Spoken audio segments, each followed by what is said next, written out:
2 నెలల ముందే ఊహించిన జ్యోతిష్యుడు. నెట్టింట వైరల్ అవుతున్న పోస్ట్. ఓ జ్యోతిష్యుడి పోస్ట్ సోషల్ మీడియాలో తెగ వైరల్ గా మారింది. గతేడాది నవంబర్ 8న జ్యోతిష్యుడు ప్రశాంత్ పెట్టిన ఓ పోస్ట్లో డిసెంబర్ 2025 నుంచి ఫిబ్రవరి 2026 మధ్య ముఖ్యమంత్రి లేదా కేంద్ర మంత్రి మృతి చెందే అవకాశం ఉందని చెప్పాడు. ఒకప్పుడు ముఖ్యమంత్రి లేదా కేంద్ర మంత్రిగా పనిచేసిన అనుభవజ్ఞుడైన కొందరు రాజకీయ నేతలు డిసెంబర్ 2025 నుంచి ఫిబ్రవరి 2026 మధ్య చనిపోయే అవకాశం ఉందని ఆ పోస్ట్లో పేర్కొన్నాడు. అయితే అజిత్ పవార్ మరణం సరిగ్గా ఇదే సమయంలో చోటు చేసుకోవడంతో ఆయన మరణాన్ని తాను ముందే ఊహించానని చెప్పడం నెట్టింటి చర్చకు దారితీసింది. ఈ మేరకు సదరు జ్యోతిష్యుడు తాజాగా మరో పోస్టు పెట్టాడు.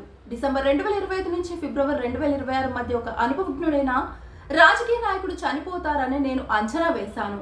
మహారాష్ట్ర ఉప ముఖ్యమంత్రి అజిత్ పవార్ విమాన ప్రమాదంలో మరణించారు అనే కీలక వ్యాఖ్యలు చేశాడు.